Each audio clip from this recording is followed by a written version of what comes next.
ஆண்டவர் ஒரு பேரபிள்ல சொல்லியிருப்பாரு. அந்த பேரபிள் என்ன சொல்றாரு, ஒருத்தருக்கு 5 தாலந்தை கொடுத்துருக்கேன், ஒருத்தர் 2 தாலந்து, ஒருத்தன் 1 தாலந்து.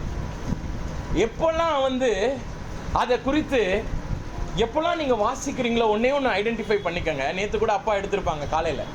எப்பெல்லாம் அதை வாசிக்கும் போது ஒன்னே ஒன்று தெரிஞ்சுக்கங்க, எவனுக்கு அதிகம் கொடுக்கப்பட்டிருக்கிறதோ அவன் கிட்ட இருந்து என்ன பண்ணுவாரு, அதிகமாக ஆண்டவர் எதிர்பார்ப்பாரு. இப்போ என்கிட்ட ஆண்டவர் வெறும் 2 ரூபா கொடுத்துட்டு ஆண்டவர் என்கிட்ட 20,000 ரூபா எதிர்பார்க்க மாட்டாரு. அட்லீஸ்ட் 4 ரூபாயாவது எதிர்பார்ப்பாரு. நான் 20,000 ரூபா கொடுத்துட்டேன்னா நான் ஆண்டவர் நினைப்பாரு, வாவ் இவ்வளவு பெரிய உக்ரானக்காரனா இவன் அப்படின்னு நினைப்பாரு. ஆனா என்கிட்ட 20,000 ரூபா கொடுத்துட்டு என்கிட்ட இருந்து ஆண்டவர் குறைஞ்சது ஒரு 40 எதிர்பார்ப்பாரு. ஆனா நான் அந்த 20,000 ரூபாயும் ஐயோ நான் உள்ளே வச்சுக்கிறேன் பிரதர், எப்பவும் கேட்டாலும் நான் கொடுக்க போறேன்னு கொடுத்தீங்கன்னு வச்சுக்கோங்களேன், that will be the end of our whole life. அன்றைக்கு நம்ம மரித்தால் நலம்.